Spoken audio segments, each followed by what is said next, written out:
우리 대한민국 국민은 참으로 격렬한 격변의 한국 사회를 마주하고 있습니다. 드디어 국회에서 윤석열 대통령의 탄핵소추안이 가결되었고 대통령의 직무가 정지되었습니다.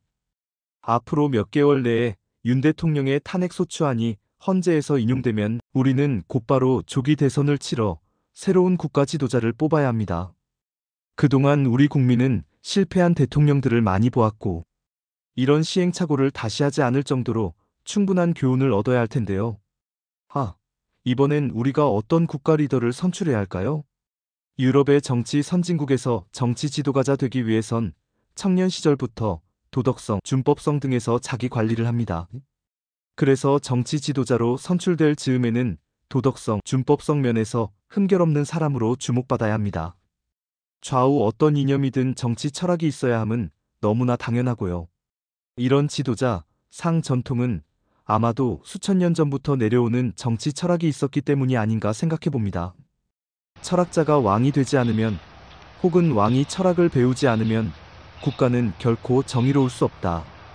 플라톤은 그의 저서 국가론에서 이상적인 국가와 정의로운 사회를 설계하며 정치와 사회 문제를 해결하기 위한 철학적 기반을 제시했습니다. 그의 사상은 오늘날에도 중요한 교훈을 제공하며 탄핵 정국과 우리 사회가 직면한 문제를 해결하는 데 있어 유용한 지침이 됩니다. 2000여 년 전 플라톤은 지도자가 철학적 통찰력과 도덕적 소양을 겸비해야 한다고 보았습니다. 잠깐 여기서 좋아요, 구독, 댓글 부탁드려요. 오늘날 남한에서는 정치 지도자와 공직자에 대한 신뢰가 크게 저하되어 있습니다. 정치인들이 국민의 기대를 저버리고 사리사욕을 추구하다가 범죄자가 되거나 권력을 남용하는 사례가 잦아지면서 지도층의 도덕성과 리더십에 대한 의문이 커지고 있습니다. 이러한 상황은 국가의 정치적 안정과 발전에 장애물이 됩니다. 따라서 정치 지도자의 선출 과정에서 청년 시절부터 도덕성, 준법성이 어떠했는지를 검증하는 시스템을 강화해야 합니다. 청년 시절부터 사리사욕이 아닌 공동선을 추구하는 철학과 정책 비전을 가진 지도자가 필요하며 이를 통해 국민의 신뢰를 회복할 수 있습니다. 따라서 지도자의 선출 과정에서 도덕적 기준과 준법성을 철저히 검증하는 제도를 마련해야 합니다. 그리고 선출 후에도 정치인들에게 계속적으로 윤리적 책임감과 공공의식을 교육하는 프로그램을 도입해야 합니다. 개인의 이익이 아니라 전체의 이익을 위해 행동하라. 플라톤의 말입니다. 정치인들은 항상 특정 집단의 이익이 아닌 국민 전체의 이익을 위해 행동해야 합니다. 현재 남한의 정치는 극단적 양극화로 인해 국가의 주요 현안이 제대로 논의되지 못하고 정쟁으로 변질되는 경우가 많습니다. 여야 간의 협력보다 이념적 대립과 당리당략이 우선시되면서 정책 결정의 효율성이 저하되고 있습니다. 이는 사회 전반에 걸쳐 국민 간 갈등을 심화시키고 정치에 대한 불신을 증폭시키는 요인이 됩니다. 공공의 선을 위한 정책과 투명한 의사결정 과정을 통해 국민의 신뢰를 회복할 필요가 있습니다. 대중 선동 대신 실증적이고 합리적인 정책 논의가 중심이 되는 정치를 지향해야 합니다. 양극화된 정치 문화를 완화하기 위해 제대로 된 비례대표제를 확대하고 협치와 타협을 촉진하는 구조를 설계해야 합니다. 국민이 정책 결정 과정에 직접 참여할 수 있는 플랫폼도 더 확대해야 합니다. 디지털 기술을 활용한 투명한 소통 채널을 마련해 수시로 국민의 의견을 정책에 반영해야 합니다. 정의로운 국가란 무엇인가? 플라톤의 대답은 간단 명료합니다. 정의란 각자가 자신의 역할을 다하는 것이다. 플라톤은 정의로운 국가는 구성원 각자가 자신의 역할을 충실히 수행하며 타인의 권리를 침해하지 않는 상태라고 정의했습니다. 민주주의나 국가가 어떻게 돌아가야 하는지를 생각할 수 없으면 국민은 주권자 노릇도 제대로 하기 어렵습니다.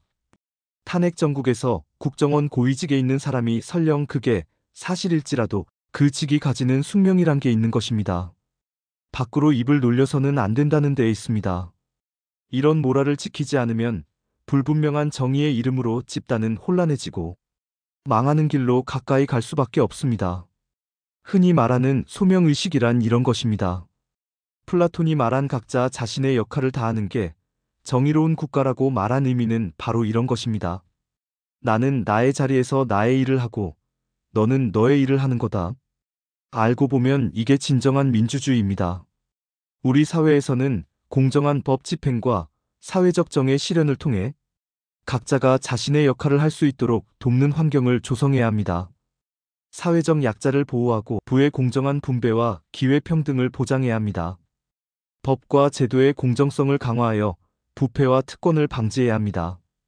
다음에 플라톤의 말도 귀담아 들을 필요가 있습니다. 국가는 지혜로운 지도자, 용기 있는 수호자, 절제하는 민중이 조화를 이룰 때 가장 정의롭다. 현대적 관점에서는 지도층, 공직자, 그리고 국민 간 신뢰와 협력이 필수적입니다. 경제적 양극화, 교육의 불평등, 부동산 문제는 남한 사회의 구조적 문제로 자리 잡고 있습니다. 특히 부동산 가격 상승과 청년, 실업 문제는 기회의 불평등을 재생산하며 많은 국민들에게 좌절감을 안기고 있습니다. 이러한 불평등은 사회적 연대를 약화시키고 계층 간 갈등을 유발하는 주요 원인입니다. 따라서 계층 간 불평등 해소와 사회적 연대를 강화하여 사회적 안정과 조화를 이루는 방향으로 나아가야 합니다. 교육은 영혼을 이데아의 세계로 이끌어내는 과정이다. 플라톤은 교육을 통해 국민과 지도자 모두가 정의와 도덕적 가치를 배워야 한다고 강조했습니다. 정치적 피로감으로 인해 많은 국민들이 정치에 무관심하거나 참여를 꺼리는 경향이 있습니다. 이는 반복되는 정치 스캔들과 비효율적인 국정 운영에서 기인하며 궁극적으로 민주주의의 건강성을 위협하는 요인으로 작용합니다. 정치적 피로감으로 인해 많은 국민들이 정치에 무관심하거나 참여를 꺼리는 경향이 있습니다.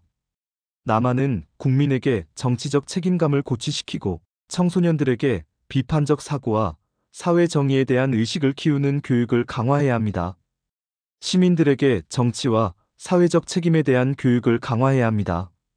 그리고 청소년 교육의 정의, 공동체 의식, 비판적 사고를 중심으로 한 내용을 포함해야 합니다. 결론적으로 플라톤의 철학은 작금의 탄핵 정국에서 정치 사회 문제를 해결하는 데 강력한 통찰을 제공합니다. 그는 지도자의 덕성과 철학적 소양, 교육의 중요성, 정의로운 국가의 실현을 강조했습니다.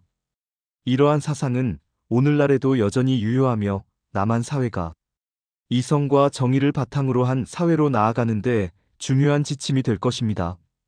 그의 가르침을 통해 우리는 정치적 양극화와 사회적 불평등을 넘어 국민 모두가 조화를 이루는 이상적인 국가로의 전환을 꿈꿀 수 있습니다. 감사합니다. 좋아요, 구독, 댓글 부탁드려요.